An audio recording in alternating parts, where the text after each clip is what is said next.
Hi, welcome back to my channel. I'm Psychic Grandma, and I hope you're having a beautiful day. In this video, actually it might be a little long, probably my longest so far.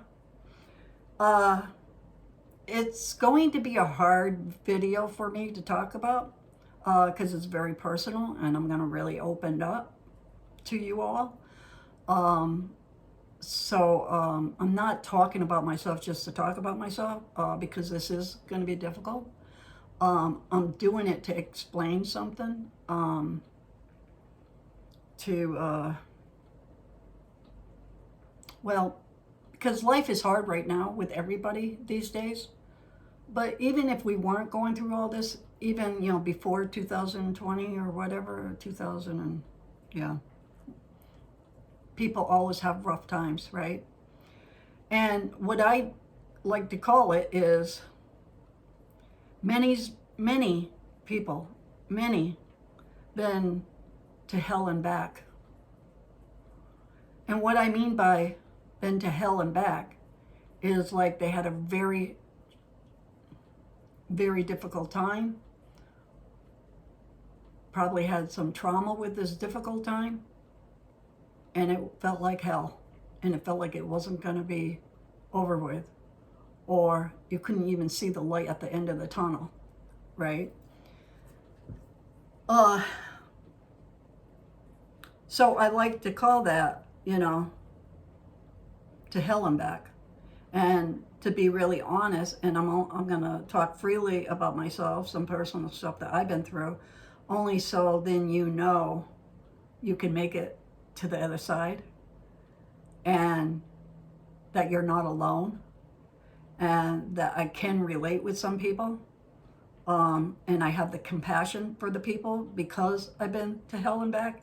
And I have to be honest, I feel like I've been through to hell and back a couple times in my life, maybe even more than a couple times.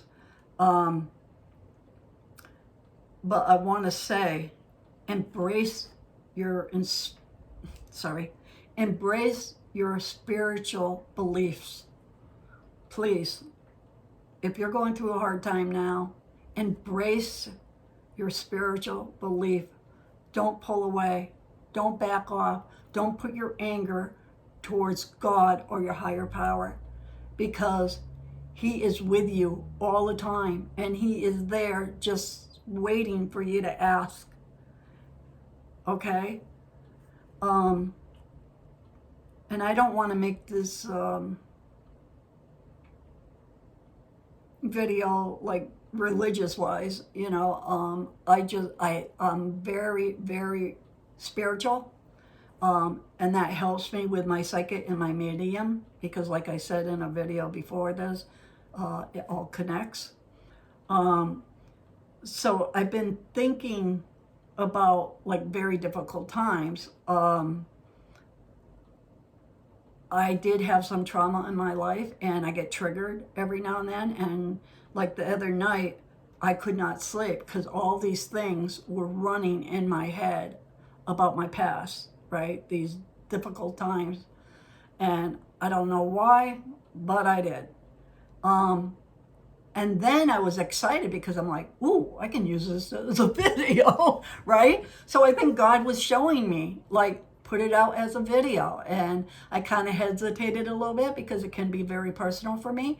But I'm like, hey, my clients come to me with their hearts out on their sleeves and they're like getting like all nervous or maybe embarrassed or their pride or whatever, I mean, so why can't I do this? It's only fair, right? And I feel like God was pulling me to do this because maybe just one person out there might feel like they're not alone. And maybe I can get them to think, to embrace their spiritual beliefs, and it can help them through this difficult time. Besides, reaching out to loved ones, your family, your friends, reach out to them, or reach out to your loved ones that's on the other side. You do have a team. You do have people that love you, and remember that, okay? Even if you're just so numb, because I've been there, you're so numb, you don't feel nothing. You feel like you're walking around like a zombie. You just don't feel love. You don't feel hate. You don't feel nothing because the pain is so freaking deep. Okay? Please reach out to your spiritual belief. I have to say, before I even get into talking about my issues that I had in my lifetime, my challenges, what made me through every one of them, one is my belief, my spiritual belief. Two, I'm even going to tell you a little story about how a pastor of mine was so blown away when he came to visit me, that he goes, I hope you're not blaming God, that kind of thing, you know. And I'll never forget, and this is years ago, and I'll never forget the look on his face when I said, no, I don't blame God. You know, he was blown away because he even said to my aunt that knew him, he was blown away. He told her, wow, I was blown away by what she said, because if I was in her situation, I might have. And here he's a pastor, right? So, I mean, okay. But, so it's my spiritual belief that made me through some difficult times in my life, and my two sons, my children. And even when I was going through hard times before my children wasn't born, I was thinking about the children I will have. So I better not like take my life, you know? So anyways, I'm just going to name, I might go into details on some stuff, and then some stuff I'm just going to name what I went through, okay? So starting at 3, okay? My hard times started when I was 3 years old. First, I almost died 3 times when I was at 3 years old. My father, I was kidnapped. So if somebody went through that, I went through that. I do have to say, thank God I was so young, because I don't really remember a lot of it. But on the other hand, it still did a lot of damage because it affected all the relationships that I had. As you know, if you're damaged as a young kid, it's going to turn your life going into a different direction that you kind of wish it never did. But anyways, so one, my biological father kidnapped me from my mother, took me out of state. So I've been kidnapped. I've been verbally, physically, and sexually abused. So at a very young age, I had trouble trusting people, and I still do, actually. I'm a lot better than what I was, but I always had trouble, especially when it comes to men, that I get really, I get anxiety and I get nervous if I was in a relationship with a man, you know what I mean? I didn't feel comfortable. I felt scared a lot, and that's because of my abuse at a very young age, which I didn't understand. When I'm in relationships or even got married, I didn't understand why and all that. I didn't put it together. So that was a very difficult time, just starting off that way. I had severe depression, and that's why I said, too, my beliefs and my children saved me, because I would have suicidal thoughts. I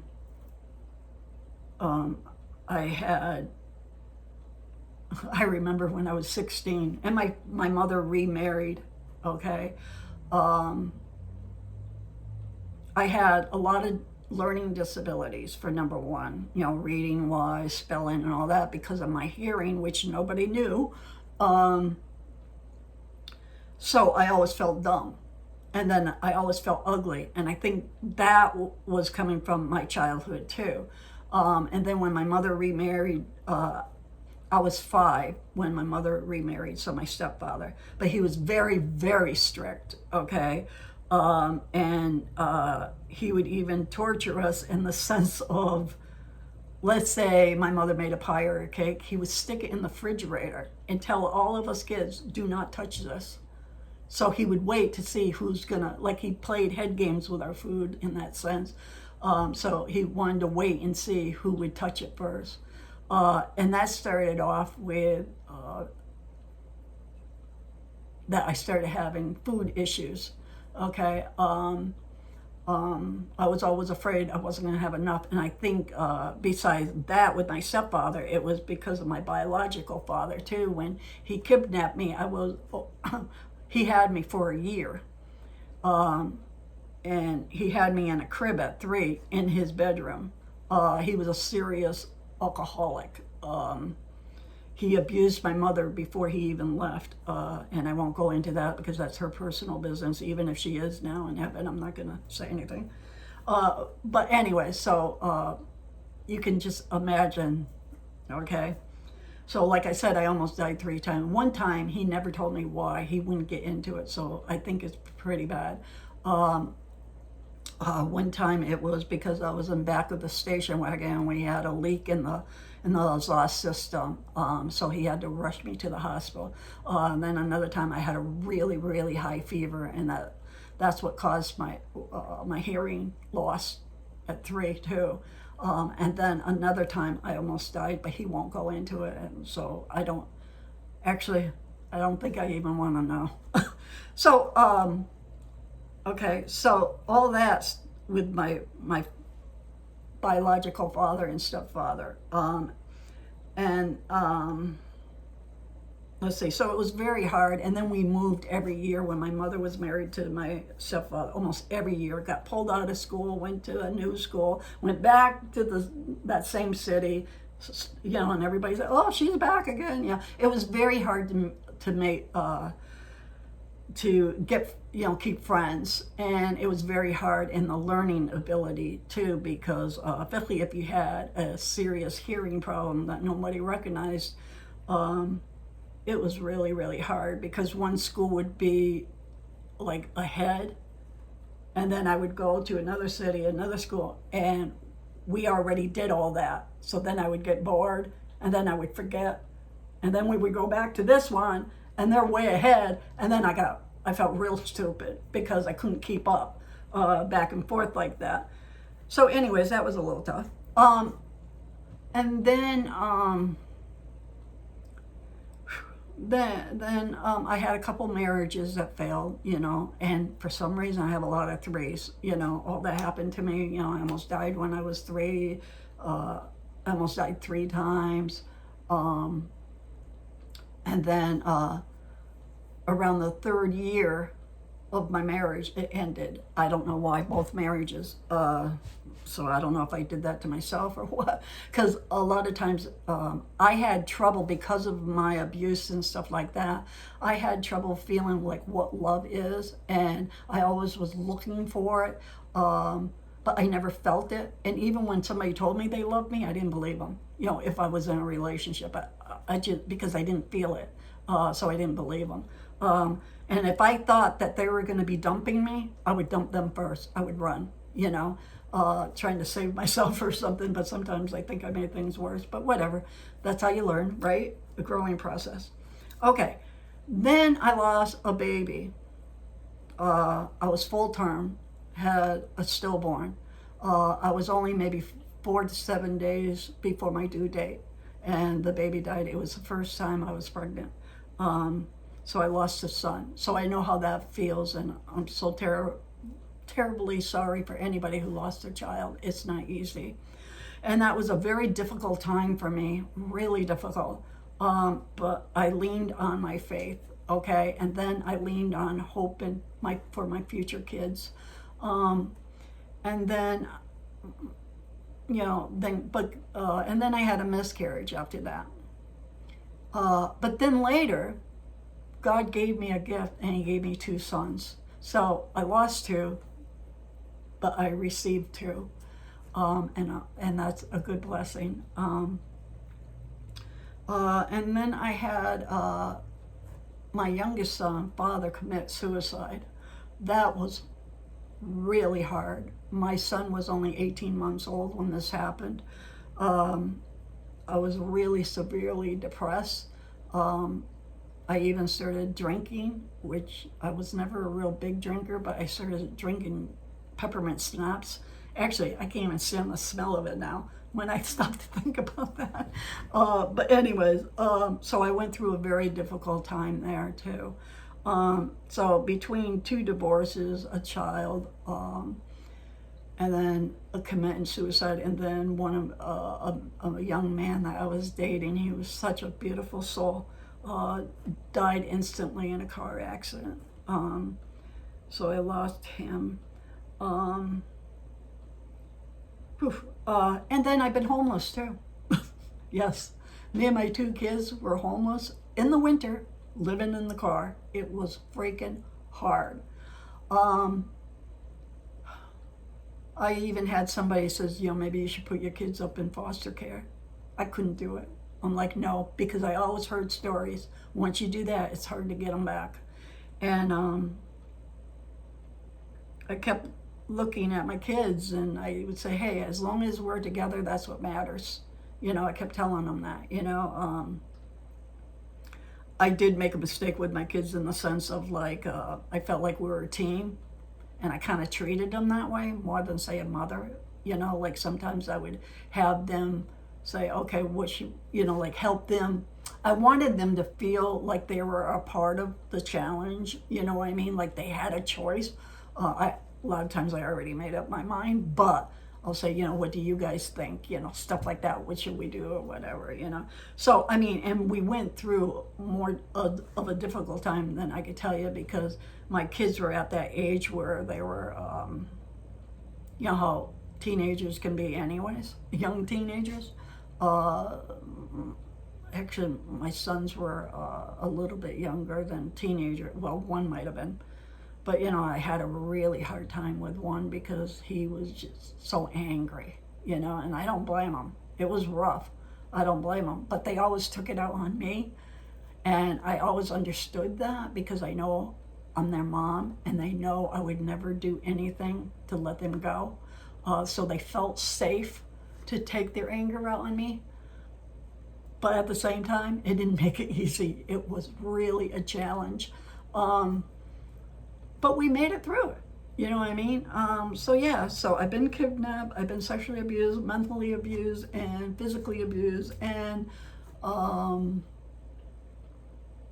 had a lot of heartaches with people dying or divorces, and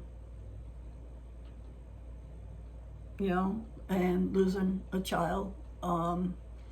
So I had my challenges, and I have to say I was homeless more than just once. It wasn't just that one winter that I'm talking about. It was really tough because I was a single parent making $7 something an hour back in them days and with no education. It was really, really hard, but I was not going to give up. I kept fighting and fighting. And then when my son's father died, that really, I was tired. By that time, I was pretty burnt out by fighting, in the sense of like, keep going, keep going, keep going. So I thought about committing suicide. I was starting to think where my kids would be better off without me. What a shitty life I gave them. That's kind of what I was thinking in my head. So I started taking like these aspirins. I think it was aspirins, because I heard like if you take a lot, I don't know, shut down something in your body and stuff like that. But anyways, so when I took so many of them, I started panicking. So then I went to my poor mom and I told her what happened. So she rushed me to the hospital. But yeah. And then, of course, I went away for about a week, and then I kept saying, I'm all right, I was so worried about my kids, and while I was in there, I kept thinking about my faith and my children, so that really opened up my eyes, because I was in such deep pain from my son's father committing suicide like that. it hurt so bad, and I felt guilty too. Like if I only would have called him, So I understand the burden that suicide people put on the living. You always feel like if I would have said this, or if I would have called them, maybe I could have stopped it. But of course, I learned later, if they're going to do it, they're going to do it. They're going to find that time, that window. So you shouldn't blame yourself. And plus, I was thinking at the time too, when I was like thinking about committing suicide, I'm like, my son already lost a father. How can I do this to him, so he would lose a mother too? So that helped me too, like I said, to think about my children. So always lean towards your spiritual belief if you're going through a hard time. My life has changed so much, and I grew spiritually so much. My soul grew, my understanding, my wisdom. I look back and some of the things I'm like, what an idiot. How come I couldn't figure that one out sooner? You know what I mean?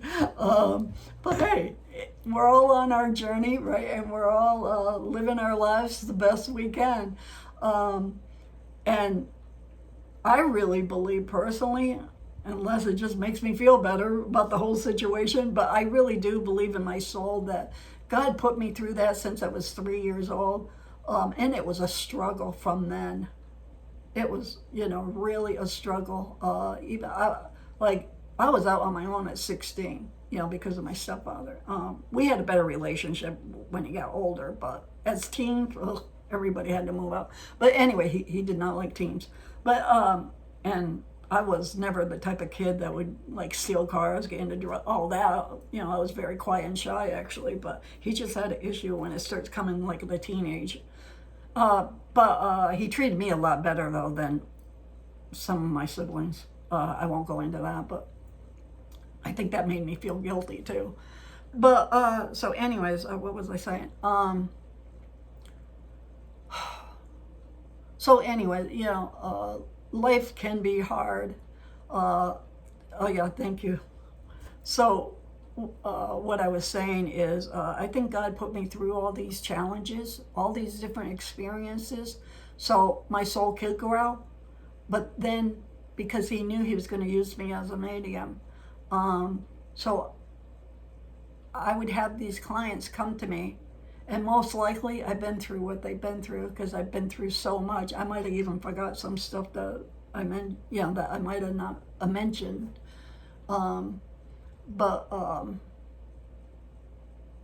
Yeah, I think that's why, I really do, to prepare me for the future. So I would have compassion and understand and relate with my clients.